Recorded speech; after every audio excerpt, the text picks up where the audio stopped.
So we have seen the second part, that is second type of document. Second type of NoSQL storage is a document store where we are storing the data in JSON, BSON, YML, XML file format. Now, third type where you can store the data in is column store or columnar store. So the idea is something different here. Like column-based store can be a good option for the storage here. See, in relational database management system, the data is basically stored row by row. Correct. Column is containing same kind of data, and row, that is what we call a tuple, is containing different type of data, which is related data. The rows are related to each other, and columns contain same kind of data. If I have having information about the students, where roll number, name, class, marks, age are defined. So roll number all are of integer, name or varchar, marks all are of float, age is or integer, like something like that.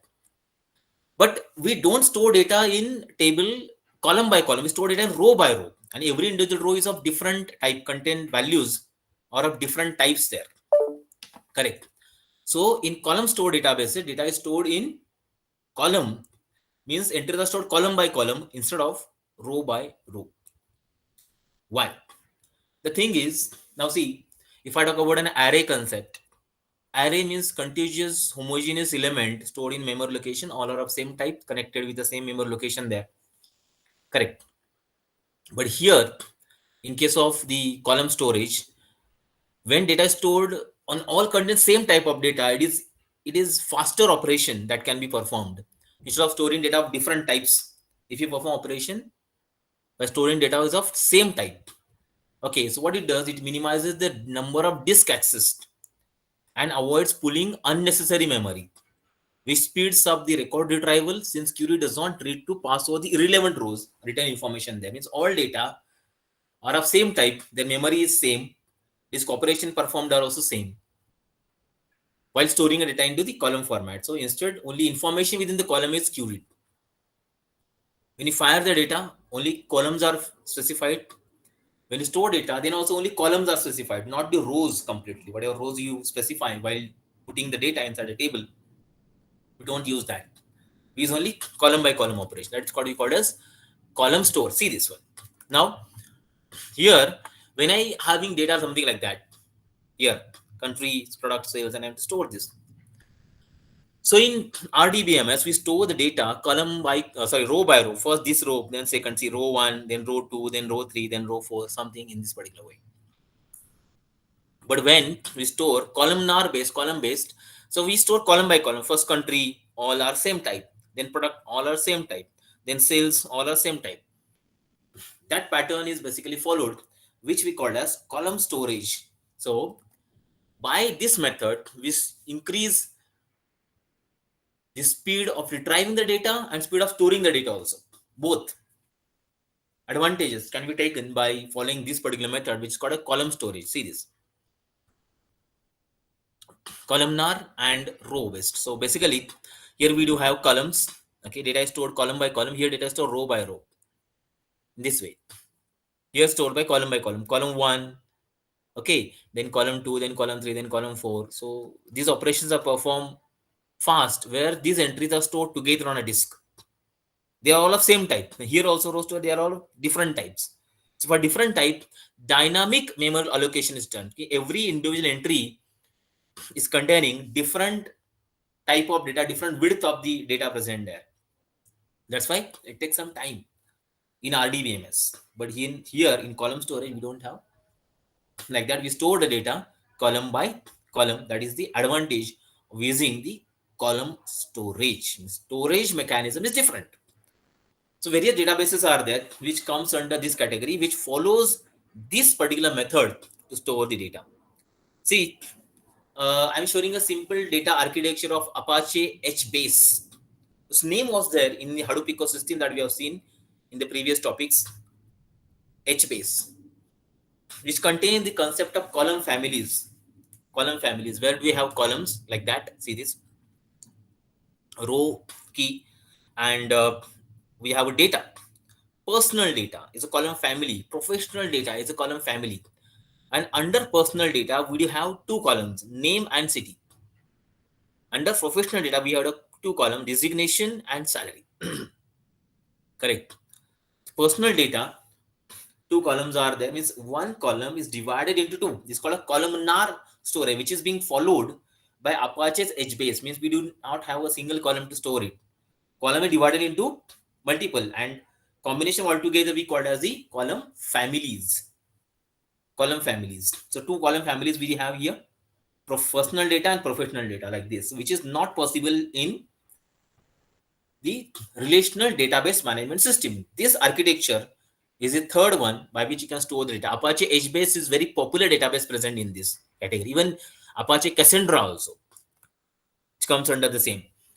So it's one of the most frequently used by companies that deal with large data warehousing setup, because they store data in column by column. Whenever they retrieve the data, retrieve complete column and stores it. Then second column, then third column, then fourth column, and store it. So definitely when you do with column by column, all data of same type, it retrieves. Data storage speed, data retrieval speeds are basically fastened with the help of this particular method here. So data is structured as a table with columns and rows and then stored logically in the column-wise format. So irrelevant data doesn't have to be bypassed before the target data is accessed and written. So structure is done column by column logically. This concept we use in columnar storage pattern. And then the last one, that is the fourth, is graph storage. One of the specially used data structure data storage pattern used by the NoSQL databases is this. Now see, for some businesses, relationships, connections between data take priority. So graph storage makes the most sense over there. This node is connected to that. I hope in data structure you may have learned about tree and graph concept, where the connections among all of these nodes are not static, they are not sequential, they're dynamic. So in that case, we'll be using the graph storage pattern to do that one. So they are connected in a network, connected in a tree format, which is called as graph storage. So they store data instead of tables, which makes them highly flexible and easily extensible. Any node can be connected to any other node. Okay, any node can be connected to any other node directly. We just have to pass the address of them first to second. Logically, when you think, we can have this method perfectly specified when you have data in the graphical format. There are various locations there, various specialized operation present where we can use this particular method. Okay, so the graph storage database returns search results faster. We know, I hope you have heard about the concept of depth first search, breadth first search. These techniques are graph searching methods. With the help of this, with the help of with minimum speed, we can retrieve the results so fast and access the data as per your requirements there. Fine. So graph storage database returns search result fast and speeds up indexing by representing data as network of nodes and edges. Network of nodes and edges that can be created over here. So in graph store, data is stored in nodes and then connected with relationship in edges, which then grouped by labels. So just visualize your tree, your graph concept, similar data storage pattern is being used over here in graph storage. Out of all NoSQL databases available, out of all, maximum 5% databases are using the graph storage pattern over here, because only specialized situations are there where we can use this particular method. Which kind of this? This is a social network site application software created there. So when the linkage among the connections, linkage among the friends on social media are shown, they are demonstrated in this particular. You can see Jack is a friend of Dog, Jack is a friend of Howard, Jack is a friend of Harry, Jack is a friend of Mac. So Jack is a friend of Anne. So Annie is a friend of Swam, like this. So we can visualize, can retrieve, store data in this particular format, which is called as graph storage pattern. Fine. So this method we basically use to store the data, like this one also. The locations, even the graphs are weighted and unweighted too. Correct. So you may be knowing about this. Weighted graphs contain the weights present with the connections. Unweighted contains will not have any weights present in the connections there. Like Google Map, Google Map is a weighted graph from location number A to B.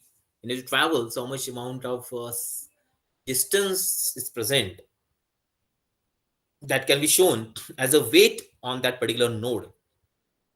Correct.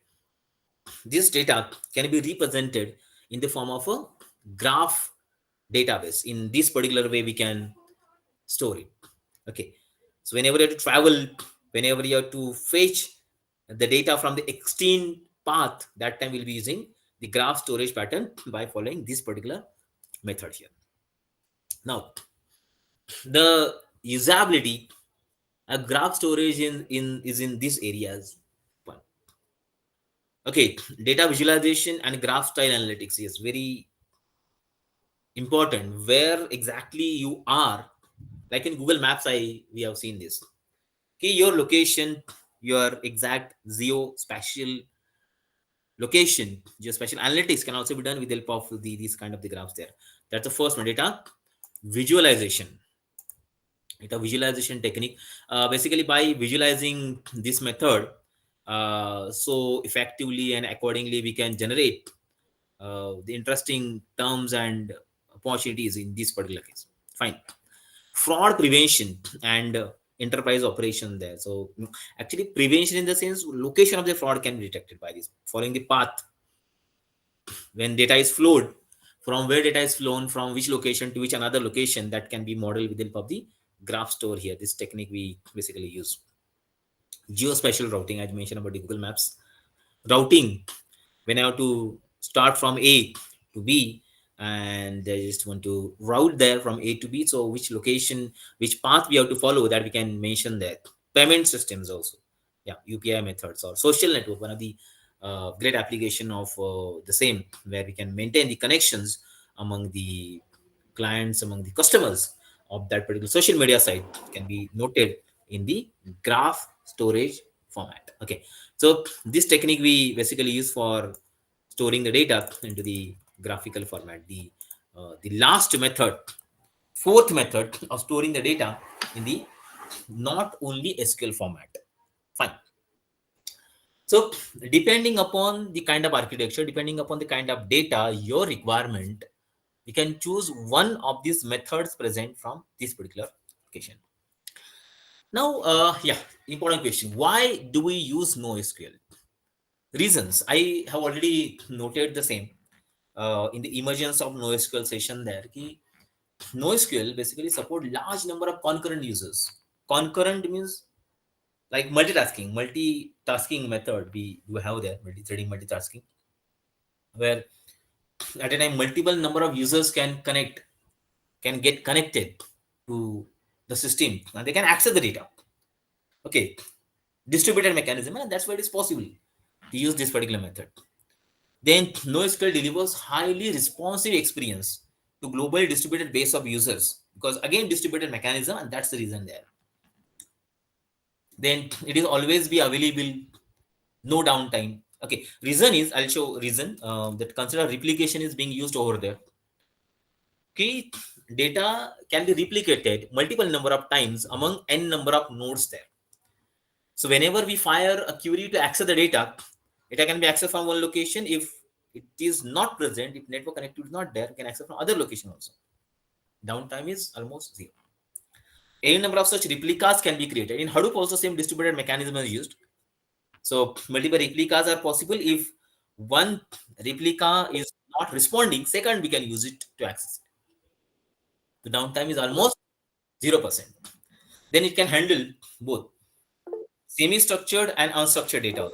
Okay, it can handle both kinds of data. With the help of this, it's possible to access the respective data. We can have this method. Yes. Even as I mentioned, scalable. The data is basically scalable here. So it can rapidly adapt the changing requirements with frequent updates and new features. Both are possible. Frequent updates and feature both are possible with the help of it. Horizontally scalable and vertically scalable, both are possible. Then can have that. Yeah. Now, when do we use it? Situations where it's possible to apply. Deciding which database to use, decision makers typically find one of the following factors to lead selecting a NoSQL database. First, fast-paced agile development. I hope you may have heard about this term, agile development methodology. This agile development methodology is basically used. Okay, this is basically used to perform operations to design the dynamic operations. Okay, design the dynamic operations present in it. That time we are using agile development. In software engineering, maybe you heard about this. Then to store structured, semi-structured data. Okay, store structured data and semi-structured data. We are using this. This is what we have seen already. Huge volume of data. Primary requirement, because big data analytics require huge amount of data. We require a database to store where minimum space, maximum information can be stored. There we use NoSQL. Yeah, scale out architecture. We have given that. Scale out architecture. Key, when our architecture is not sufficient, our whatever local architecture is not sufficient, so we can extend that beyond the defined architecture there, which is called a scale out, and there we can use the NoSQL technologies. And in very importantly, modern application paradigms like microservices or real-time streaming, there we use the NoSQL based methodologies there. These are application areas. I'm not talking about specific domain, application areas where we have to apply and use these particular methods here. Some misconcept that we should focus on. First, over the years, many misconceptions about NoSQL has spread throughout the developer community, but two most important are relationship data is best suitable for relational databases. Not the case. Tabular data is basically being focused, and tabular data can be used for NoSQL also, but not the inverse. Inverse is not true. Fine. That is the first. And second is NoSQL doesn't support ACID transactions. See, ACID we know, atomicity, consistency, isolation, durability. They are the properties of transactions in the SQL. Correct. But it doesn't support. Not the case. Some are supported. And but here the transaction operations are modeled by some different concept, which is called as base model. I'll talk about that here. What is the meaning of base model? We'll see the usage of it also. Yeah. Now see the terminologies which are being used in SQL. Actually, this term I have given from MongoDB point of view. When I show you MongoDB, that time we'll elaborate this in more detail. Database. First term, database. Database means container of collection. Actually, in SQL, we call a database as a container for tables. Correct? It's a database where each database gets its own set of files and file system. If I take MongoDB as a case study, database is a collection of container for collections. Now, collection is a group of MongoDB documents, which is called RDBMS table, and in document is called as a collection of key value pair. Basically, it's like a JSON document, XML document, YML document. That's called a document. We'll see what relationship are there. See this. If I connect them to the MongoDB, they are like this: database in RDBMS, in MongoDB. Table is called as collection here. Tuple or row is called as document here. Column is called as field here. Table join is called as embedded documents, and primary key is primary key. Primary key is here also. Default ID. It's called a primary key. Okay. See how they are related. Just like I have summarized it, they are related to each other by these particular methods: database, table collection, row documents, and column fields here. Fine. This is an example document. You have seen there's already in a JSON kind of file.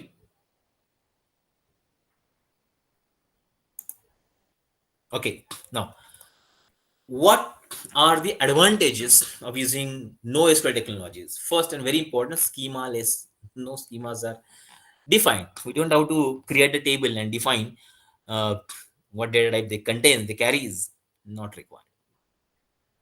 So MongoDB, the document database, which is one of the collection hold different documents, so we don't have to specify the schema. So as document come, you can add it again. It's coming, adding, something like that. Structure of single object is clear. Just you can see in the previous slide. Structure directly visible there. It is unstructured. It's non-tabular, but still it is clearly shown. No complex joins are there. We have already seen this difference between RDBMS and SQL. Deep curability. So those who are having good knowledge of object-oriented programming, most of these languages which they are using, they are containing OOP concepts. So we can have first method name dot, second method name dot, method name dot, method name, like this we can create there. In a scale out architecture, yes, we can extend its capability to n number of nodes remotely with the help of the networked architecture. That is possible. Scale out systems are created. Then conversion or mapping of application object to database are not needed. This is advanced feature actually, and it uses internal memory for storing working set, enabling faster access of the data.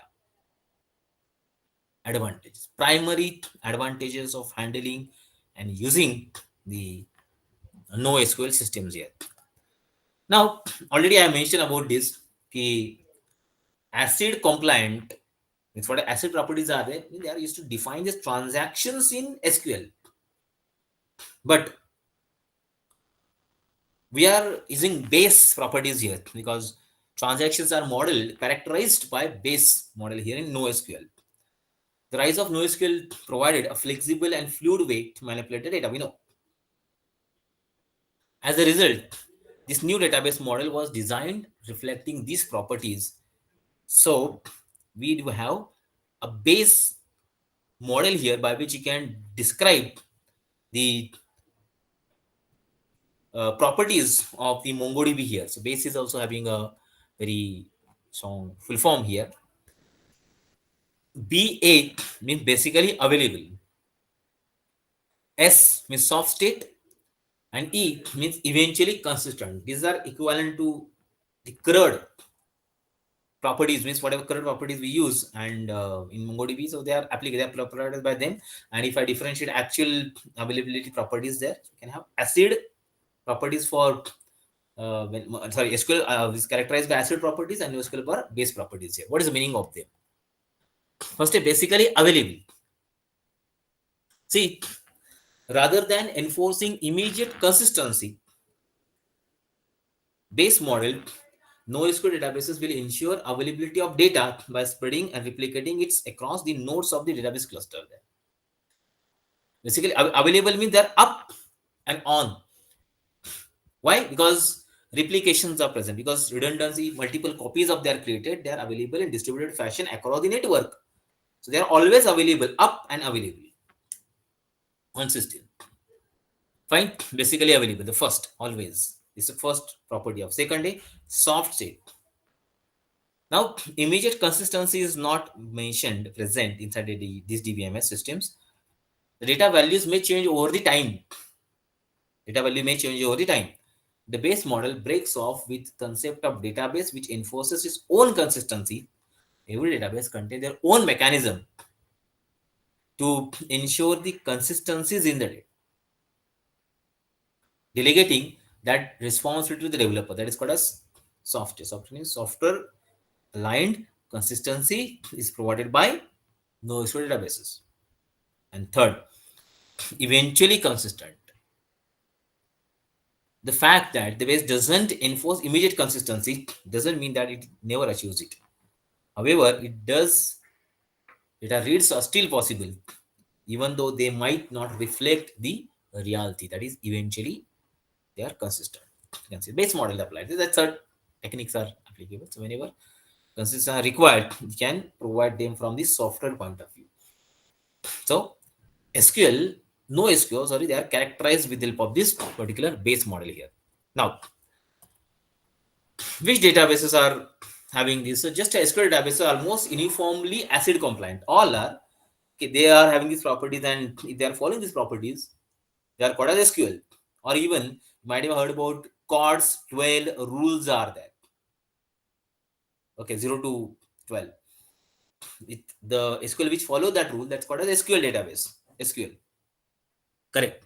So here in MongoDB, we are having these base properties present. So MongoDB, Cassandra, Redis are among the most popular NoSQL solutions together with Amazon, DynamoDB, Couchbase. These are the databases which are having these properties available inside it. Okay.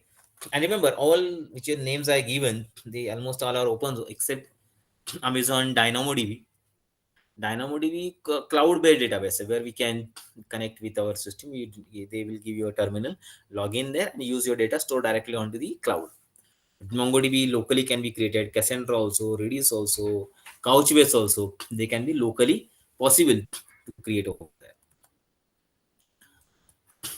Question is very important. Means which one is best? SQL, which are ACID compliant, or NoSQL, which are base compliant? So definitely, the first statement we have mentioned here. It is not possible to give a straight answer to the question of which database model is better. Therefore, a decision is must be reached by considering all aspects of the project. Real world project development. Whenever, like, you might be knowing software engineering, and under we are going to have various different kind of steps to perform in waterfall model. The first step is your requirement gathering. Okay, in order to accomplish this task, by a software which requirements are specifically required, which are the primary requirements are there, they are gathered, and there we are brainstorming to decide which database is basically being used. Correct. So depending upon requirement, we can choose it. So given the high priority structure nature, ACID compliant databases will be better fit for those who require consistency, predictability, and reliability. Fine. Higher preferences are given to them. But those who consider growth to be among the priorities will likely to choose base model because they enables easier scaling up and provides more flexibility. Scaling up and flexible presented there. However, base is also requiring developers who will know how to deal with the limitations of the model there. That is, these are technical concept. Whenever they can change model by model, software by software, which you are using here. But almost common ideas which are present in NoSQL are this one: availability. Yeah, this is what common concept we should know about the NoSQL databases. Now, very important feature which describe the NoSQL is sharding. Sharding. Now, normalization term we have talked about in our DBMS. You might be knowing that one. Similarly, that normalization we are having sharding over here. So sharding is very important concept to help the system to keep data in different resources according to sharding process. To shard means a small part of a whole. Like I have a pie chart. Out of this pie chart, one pie is a shard, part of a whole. Okay, it means that sharding means dividing large part into the smaller part. It's called a sharding. Fine. So we divide that database into small parts, which is called as sharding. As per the resource requirement, they can be different. So in DBMS, sharding is a type of database partitioning in which large database is divided or partitioned into small data and different nodes. Small data and different nodes, which is called as sharding. These shards are not only smaller but also faster, and hence they are easily manageable. Okay, faster and easily manageable shards are present. Means pies are there that we can use over here.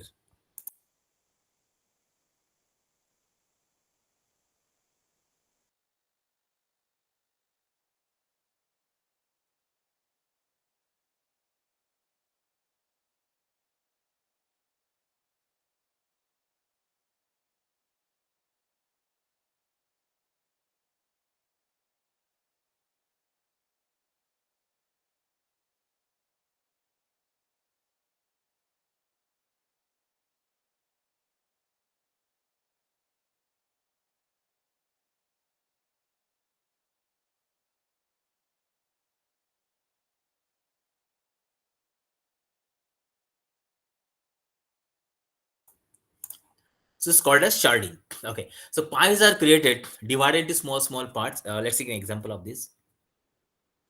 See, it's equivalent to normal, but it's not normalization. See, so I have product name and the price of it in dollars are given. Okay. So what I done? So as per the price, I have created the charts. Just like you might have heard about histogram. Ki in this range, what ranges, what counts are there? Another range, another range, another. So what I've done is created a chart on price. Price from 0 to $49.99. What is available? 50 to $99.99. What is available? And 100 plus. What is available? So in this range, two are there: trinket and things magic. Here two are there. Here two are there. Okay, depending upon requirement, we can separate them. Their resources are different. Now, basically, the term we call as clustering, grouping the data. So, as per the requirement of the data, the groups are different. So, we are creating a group, charts based on the price. Correct? And if I combine all together, we'll get original table. Fine. This is simple ideas are there. So, when I get a pie chart of it, I can see two are in one pie, two are another pie, and two are another pie. So, by combining all together, we'll have a pie chart created, which is we call as the sharding terms. See another one. Database point of view. So database user hai, and we have a user table there. Serial number, name, age are there. So those whose ages are above 10, sorry, above 12, they are in one shard. Those who are below 12, there is another shard. So maybe we have to treat them separately. So Kim and Lee, whose age is 10 and 12, so they are in one shard, and Park and Nam, their uh, the age is above 13, above 12, though they are in another one shard. So this technique we apply to use and make a systematic organization of the data there. Okay, like this is called a sharding. Very important question. Why do we use it? Term we know now. Now, one example I mentioned over here. Let's consider a very large database whose sharding doesn't has not been done. For example, let's take a database collection of college, which all student records in the whole college are maintained in single database. Currently, who are studying and those who already studied there, their data is stored inside a table.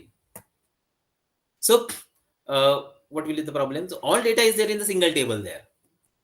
So, it will contain a very large number of data. Say, 1 lakh records are there. Now, when we need to find student from database, each around 1 lakh transaction have to be done to find student. It's very costly. It's time, speed. Speed will be slow, time will be more. Correct. But instead of that, we'll divide them. Divide into smaller data shards on years. Okay. In the year 2000, 2001, 2002, 3, 4, we'll divide according to year. And shards are created. Every shard will contain around 1000 to 5000 student records there. Clear? So, not only the database become much more manageable, but also the transaction cost each time also reduces by the huge factor, which is achieved by sharding. And this is why sharding is required. The time required to access the data will be very much less. Improvement in the performance is possible by applying a systematic sharding there. This is why the sharding is required commonly. How to do? Okay. Actually, we have to decide one column. Criteria. Based on that criteria, the shards are created. For example, uh, geographical location we can use. Those who are in Pune separately, those are in Mumbai they're separate, those are in Nashik, Nagpur, separately defined. Or user ID. If your user ID start with this number, if user ID is that number, another number, like you can divide them. Or time period. In this year, or that month, you can create a shards of it. So once the data is partitioned, it is distributed across multiple servers or nodes. And then each server or node is responsible for storing and processing a subset of data. Storing and processing a subset of data separately. That is what we can take advantage of sharding there. So to query the data from sharded database, the system needs to know which shard contain the required data. Like I want information about a student who passed in 2004, so we'll go to 2004 shard only to access it. Correct. So our criteria is the year there, time there. So we have how to access it. We are giving a shard key. Shard key. Just like primary key we do have. So here we have shard key. Using shard key, which is a unique identifier that is used to map the data to the corresponding shard. What logic we apply? We may be knowing hashing concept. There's a hash key present. With the help of that hash function, we generate a new result. Like I have 100 years of data. 100 years of data of rainfall. So I'll use a shard key as divided by 10. Divided by 10. So first decade, second decade, third decade, fourth decade. These decade-wise data I can access using that. Same shard key is here. When query is received, the system uses the shard key to determine which shard contain the required data and then send the query to the appropriate server or node where the shard is present. From there, data can be taken and then will be given as output to the user. Common simple term idea are used to define the shards. So shard key shards are created based on one common factor. And using shard key, we can access the data from the respective node and use it to access the data from there. Okay. Now, why we do? Why features? What are the features of this sharding? First feature, it makes database smaller. Definitely, we have seen that already in the previous example there. Database faster because data size is less. That's why it can access data faster than previous. Okay. Then sharding made database much more easily manageable. It's like a normalization in RDBMS. Manageable because I don't have to search for the whole table. It's managed perfectly with their respective column. And using that column, you retrieve the information. We separate the shard, retrieve the information from there. It can be a complex operation sometimes, possibly, because on which column to define the shard is a very critical question, and what basis to define the shard is also very more critical question there. Part of practice actually, we can do it. Then sharding reduces the transaction cost of database. How much amount of time required to apply the transaction that will be reduced by sharding.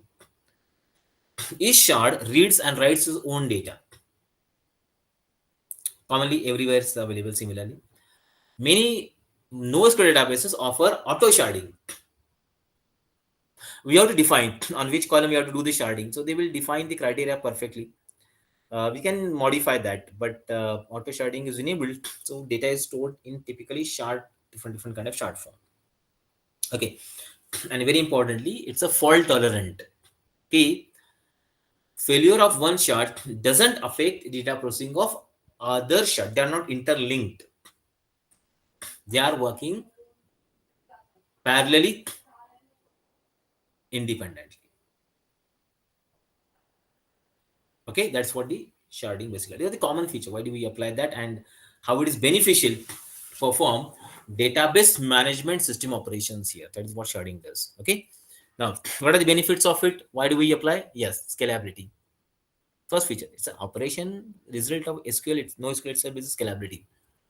Sharding allows the system to scale horizontally by adding more servers, nodes as the data grows. This improves system's capacity to handle large volume of data and request. Large volume of data and request. That is scalability. Performance improvement, definitely size is very small. The sharding distributed data across multiple servers or nodes, which improve the system performance by reducing the load on each server or node. which results in faster response time and better throughput. Throughput means ratio of input and output. How much input is given, and in response to that, how much output you are getting. That's called a throughput. The improvement in throughput is also possible by sharding there. Fault tolerance. I mentioned about fault tolerance here. Correct. Because one system failed, it doesn't affect the whole system. That so sharding provides a degree of fault tolerance as the system can continue to function even if one or more servers nodes fail. It's a property of distributed system actually. If one of the node fail, then also the whole system will not get affected. That's what a property fault tolerance contains. Next, reduce cost. Yes, which allows to scale horizontally. Sorry, already we know that, which can be more cost effective than scaling vertically by upgrading the software. This is because horizontal scaling can be done using commodity hardware, which is typically less expensive than high-end servers. That's why cost reduction is possible. We don't have to use high-end servers for that. So our hardware cost can be reduced drastically by this particular mechanism there. Fine, this is called a sharding. So this is one of the property of NoSQL database. Now another property is database replication. Okay, now very interesting and important term which is being used in big data analytics also and NoSQL systems also. What is that? Think of a situation where you uploaded the data on the Google Drive and we know physically stored somewhere on the Google data center. Let's say it's there in somewhere in US city. Big data center is there where they have stored the data, and I hope in you may have seen in Hollywood movies. So any whatever happens over the earth, it always happens with America because of cyclone, earthquake, flood, or what we can say, uh, yeah, many any kind of situation, such kind of situation occurs, natural disaster. So the data center get damaged physically. How to retrieve your data? Physical damage is not having any solution. Someone has burned your hard drive. How can you retrieve your data? Not possible. So database replication is one of the way to keep your data safe, and that is done by all cloud service providers there. So replication means making copies of your important document so you can have backup in case something happens to the original. Okay, that is what is data replication. So there are different ways to make these copies, like having one copy that's called a master copy that get updated, and then making copies that updated version that's called a slaves. Two copies we can create, multiple copies we can create here to do this. Another ways to have multiple copies that can all be updated and share those updates. Then once you updated one, we can have. So in Google Drive, you're having multiple copies of your data stored across different physical servers. So when one copy get damaged, still then we can retrieve the data from the other copy which is replicated form stored at some other different physical location. Fine, that is called as database replication. There is database replication there. Two advantages are there for this system. First is we can recover data in case of physical damage, and second, when you're accessing the data, we can access the data from all location at the same time. From all the location at the same time. So speed is improved. You just think about it. When you're uploading something on Google Drive, it's very much faster than your internet speed. Why? Or when you're downloading from internet from Google Drive, then also it is faster, almost equivalent to your internet speed there because of this. Yeah. So there are two kind of replication we are using here in NoSQL. The first replication is master slave replication. Okay, which is commonly data replication strategy used in NoSQL databases to ensure data availability, reliability, and fault tolerance. Actually, The primary advantage of replication is this one: should be available continuously without any fault in a reliable manner. Reliable manner means if you change the data, if you change the copy of data, one copy of the data will definitely get updated with another copy of the data also. Fine. That is what replication does. Master slave, we have two or multiple node, at least two, one master, another slave. Okay, so in this one node, that is master, is responsible for handling all write operations. Which one or more nodes replicate that data? That is called as slaves. Common architecture of replication is this. Okay, and master handle the read operation for that. One system is basically handling. Now I mentioned about the Hadoop. Hadoop is also having the similar kind of master slave architecture. That they're using name node and data node, where name node is a central control. It's like a master, and data node is like a slave. Okay, data node is like a slave. They can handle it. And there also, if name node is called a master node, data node is called as a slave node there, and you can handle read write operation by the master. So this architecture helps to distribute workloads, read loads, and provide the redundancy of the data, duplication, replication of the particular data over there. That is what the master slave replication. See the architecture of it. It's like that. We have one master and two slaves. Any number of slaves are possible there, and we are having say server here. Okay. So if any data that you want to write, make the changes in. So web server will instruct the master to do this particular work. Okay, this way. And whenever they want to read, we can directly read from the slaves without use of master, because changes are administrative work. Reading is not. Reading can be done by any method, directly instructing them to read it. Master and slave, two slaves are there. So same data is replicated in the slaves. This is called as master slave replication. Now how it is done? Yeah, simple process. I just elaborated it here in detail. Write operations, when write operations such as insert, update, delete, what we call a DML, is performed on master data. Master records the changes in transaction log. Transaction log maintains whatever changes are made inside a table or a document. The replication process. The master database has replication process or thread associated to read transaction log and send changes to the slave databases. That is replication process. Network communication is required because we have to make communication synchronous or asynchronous. Synchronous means it's gone, it's come again.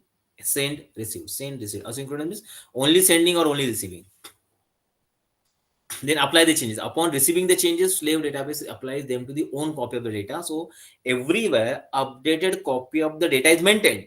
For that purpose, this type is performed. Then acknowledgement. Finally, when the changes are applied, slave sends an acknowledgement back to the master to confirm that changes have been received and applied successfully. Acknowledgement, systematic process being followed here in it. Now, features, yeah, single write point is present. It's only master is having writing abilities, changes abilities, insert, update, delete. This centralizes the control and ensures consistency for the write operations. No one can write directly. Modification not possible by others. Only master can do it. Second, read scalability. The slave can handle read request, which help to scale read operation horizontally. They can do read operation independently, separately. This is particularly beneficial in read heavy application. Means large reads are present. That time this method is used. Then asynchronous replication. Mention about asynchronous there means they are not having any synchronism between master and slave. So in many implementation, replication from master to slaves occur asynchronously. This means that there can be lag between when data is returned to the master and is available from the slaves. I mean, they are not synchronous. They can be asynchronous there. Next, failover and recovery. Yes, if master node fails, one of the slave node can be promoted to the master, because master controller, if it is controller is failed, then what to do? Data node is failed or slave nodes are failed, then okay, we can get it from other. If master is failed, then what to do? That mechanism is also present inside the master slave replication there. So failure mechanism ensures high availability and data resilience. And finally, data redundancies. Redundancy, with slaves maintain copies of master data, and this replication provides redundancy, enhancing data durability and protection against the data loss. Okay, if data is lost, still then I can access the data from the other different kind of nodes. That is the property of the master slave replication method over here. Second is peer to peer or master to master replication method. So bidirectional, two both are the masters present there. It's also known as bidirectional replication is a setup of two or more databases which are configured as master database, both more, and every master can perform the write operation, because only writing, that is DML queries, DML operations, that is insert, update and delete, possible only by the master. If multiple masters are there, they also can do this particular work. This means that changes to any master database are replicated to all other master databases in the configuration. So in master-master replication, communication occurs bidirectionally between the master databases. Communication between the master database, that is possible. So when write operations perform on one master database, then change replicated to all other master databases. And this is the overhead present in this data. Okay. If conflicting writes occur on different master databases, conflict resolution mechanism are needed to ensure data consistency. This is okay. This is a property of this operation there. See this. Master. Master 1, master 2. That is peer to peer or master to master there. Replicas are created. So 4 replicas are there. 2 replicas are controlled by one master, 2 are by other master. Now, when changes are made in one replica, they are reflected in other replicas also by instructing them to make the changes in other replica by either master. Means if changes are made in replica 1, then master 1 inform master 2. If changes are made in replica 3, then master 2 inform master 1. That is called as peer-to-peer replication or master-to-master replication there. But how it is done? Yeah. Similar 6 operations which are present are possible here. Write operation first. When a write operation such as insert, update, and delete is performed on one master node, that node changes transaction log. Log means whatever changes are made, they are maintained in a file which is called a log. Then replication process. Then master node has a replication process or thread that reads the transaction log and send the changes to the other master nodes. Replication process. Third, network communication. The changes are transmitted over the network from one to other master node to the other master nodes. Okay, and this communication is synchronous or asynchronous depending upon the kind of configuration that we have made. Anything is possible there, not asynchronous always. Then apply the changes. Upon receiving the changes, each master node applies them to the own copy of the data. Okay, then conflict resolution, if anything is conflicting there in between these two, that is if same data is modified in different master nodes simultaneously, possible. And this complete resolution mechanism are needed to ensure the data consistency. So this can involve choosing one version of data as a winner and merging conflicting changes. First operation which is done by first, that is winner, and then do the other work. I hope you may have heard about some term called as semaphore or monitor. These kind of ideas are used over here also. Okay, and at the end, when the things are over, then we are doing acknowledgement. So once the changes are applied, each master node send and acknowledge back the originating node to confirm that the changes have been received and applied perfectly. This is what called as master to master replication method that we use here. Now, let's take an example of this kind of operation that is possible by peer-to-peer replication here. See, imagine that two highly trained air traffic controllers are managing the air traffic in busy airspace. That's where to, which one to move first and on which direction are defined. Okay, so each controller is having designated sector and full authority to direct plans with their zone. They instruct the flying zone of respective data accordingly. Okay, then they constantly communicate and share information to ensure flight path don't conflict, maintaining overall ASS. There's like synchronism which is maintained over there. And if one controller become unavailable, the other seamlessly take over this one. The both sectors there. Multiple controls are there. Remember, traffic monitoring is very critical task there. If two or more controllers present, then it is perfectly done. If one controls fail, definitely secondary controller is made available that will take over the control and will guarantee the uninterrupted traffic flow in that situation. Means this is an example where we can use the master to master replication by following this particular method here. Okay, how it is done? Yes, two different locations, two different applications are there where we use it. First, a multi data center applications. When data centers are more than one, then we will be using it, utilizing master replication for active configuration across different data center, providing low latency access to the data. Low latency means with very short span of time, we are retrieving the results from the database. That is called as low latency access to data, which is possible with the help of the master replication. And second is collaborative editing platform, which allows user to concurrently edit documents by syncing changes between multiple master servers that you can use. Collaborate at a time. Multiple editing options are collaborating means multiple users can edit that particular platform. So they all are master, both are master there. So there also we can use this master to master configuration system there. It's complicated. The codes are written in algorithmic format that directly we can use there. Yeah. Two terms very important: consistency and durability. From sharding and replication point of view, they are available. Sharding and replication point of view. The sharding and replication are two key strategies used in NoSQL databases.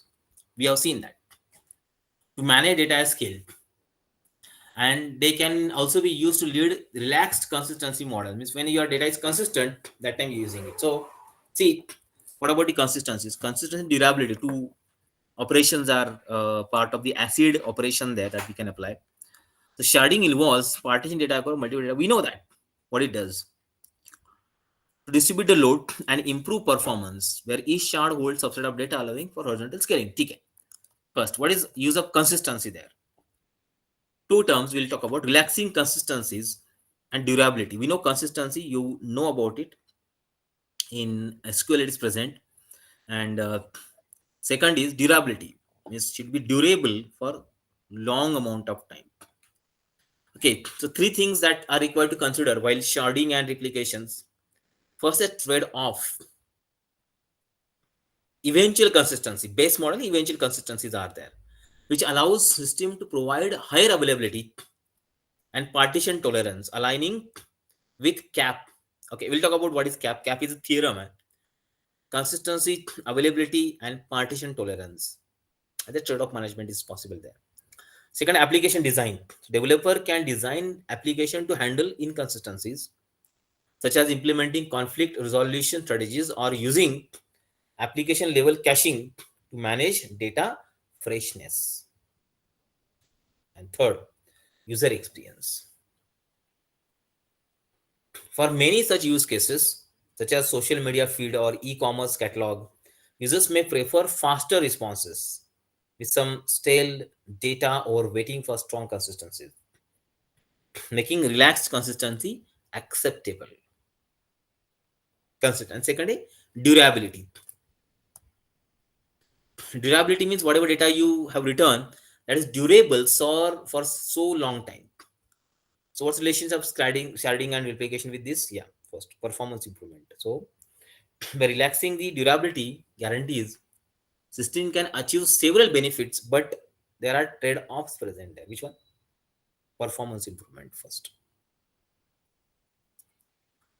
Systems can become faster and more responsive by acknowledging rights before they are fully replicated, which can be especially used in high throughput applications. When high end applications that their output is real time, that time they're using.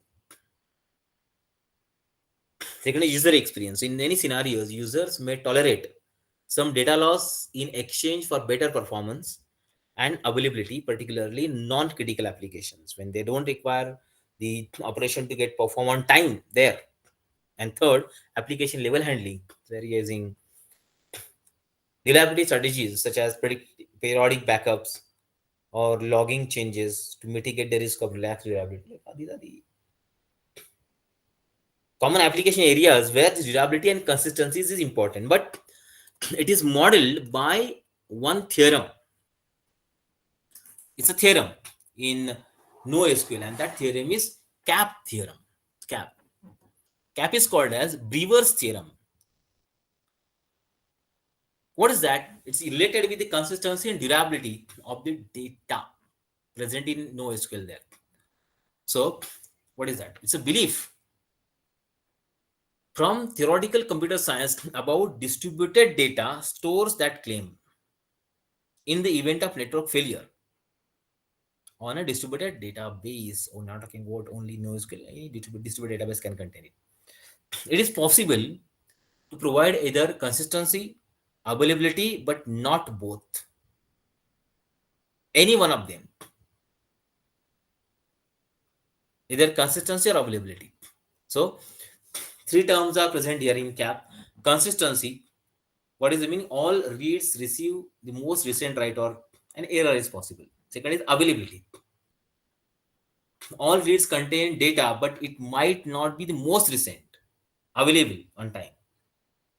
And third, partition tolerance. System continues to operate despite of network failure. Partition tolerance. Let's go in detail about it. What is that? Whatever I mentioned is given over here, but let's go with one by one. Consistency. What is the meaning of it? Same ideas of consistencies are used here in NoSQL, which is similar to MySQL also. Every read receive the most recent write or error. That is called as consistency. Most recent one. It just changed. After changing only it is available for the reading. It means that all nodes in the system return the same data at given time. They are accessing parallel distributed fashion. They are accessing same data, consistent data.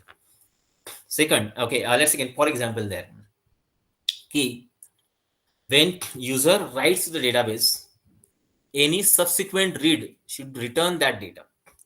Any subsequent read, regardless of which node is queried. Query is given on one node, but data is not available there immediately. So you can access data from other nodes also. Because every node is consistent. If changes are made in one node, is applicable to node 2, node 3, whatever replicas are there. Everywhere changes are made, everywhere changes are applied. That's called as first, consistency. Second, availability. A. Every request, read or write request, receives a response regardless of whether the response is containing the most recent data. Whether it's containing the most recent data or not. The system remains operational and responsive even if some nodes are down. Available up and running every time. That is availability. Okay, for example, even one part of the database is inaccessible, user can still read or write data to the other available nodes. Because of network failure, connection failure, database failure on one node, it doesn't affect the system. It still make data available from the other node because that number of replicas are created and they are made available. They're up and running continuously. That is A. And third is partition tolerance. The system continues to operate despite network partitions. Means without worrying about the partitions, because see, Whenever you upload data on the Google Drive, you don't know okay, how many partitions are created there and where they are stored. Whenever you use your system to see the result, they are clearly visible. Remember. So if network fails, the system should still allow requests to be processed even if some nodes can't be reached. Then also, system has become tolerant for partitions. Partitions are not affecting the speed and performance of your system. That is what CAP theorem tells us. So, in normal operations, your data store provides all three functions. But the CAP theorem maintains that when a distributed database experiences a network failure, you can provide either consistency or availability. Any one of them. It's a trade-off.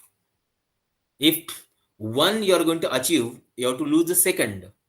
If second you want to achieve, you have to lose the first. You have to maintain a balance of it is trade-offs. In all times, all three can be provided. All three can be provided. But the event of network failure, choice must be made. Network is disconnected that time. Whether to apply consistency or availability or partition tolerance can define that. That is what CAP theorem tells us. Now, practically, where they are used here, understanding the CAP theorem helps architect and developers make informed decision about the system design. Whenever you're designing the system, that time it is being used. So some basic considerations are here, like application requirements. Depending upon the use, like for example, banking application or social media application the choice between consistency, availability, and partition tolerance will be varying. When network is failed that time, the second, data models. Different database system prioritize these properties differently. So it's crucial to choose database that align with your application needs. Which model is suitable for you? And third, failure scenarios. So consider how your system will behave during network failures. How to handle these potential inconsistencies posed by CAP theorem. Practically, whenever you're actually using on the database there, this is what exactly the CAP theorem means. Let's summarize the theoretical concept that we have learned till. We'll be doing the practical part now, but let's summarize it.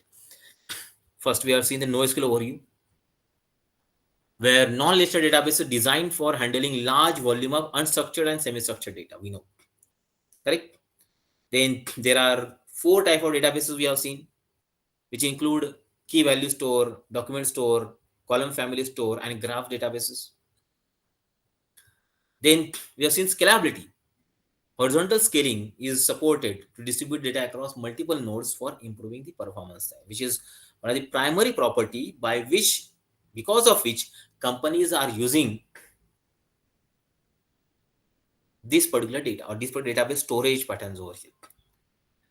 Then we have seen consistency models also, which often prioritize availability and partition tolerance, leading to eventual consistency, which is like we have seen in base.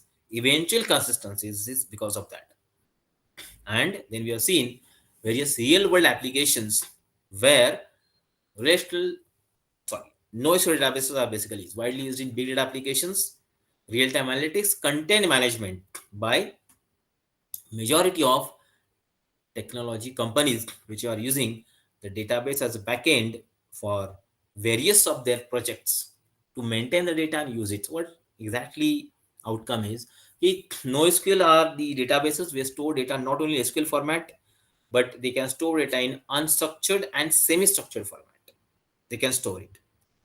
And you can use different retrieval based method to retrieve the data and use it to learn in your program there. Right. We'll be using this technique. So minimum space, maximum information is the property of NoSQL. We have seen one example of this cricket information.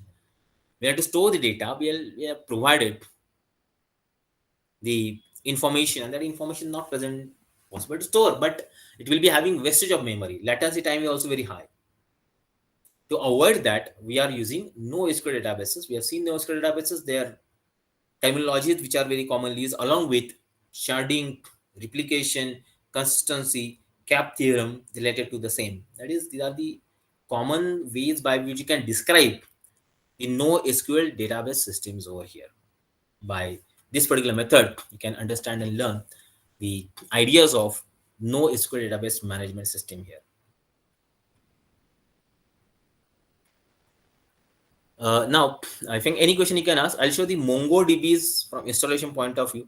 What is the architecture that they are using and how do I work with them? If you have any questions, so you can ask. Till then, I'll just show you what exactly MongoDB does.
Okay, so if you're not having any question, we'll start with the MongoDB operation now. Just check it.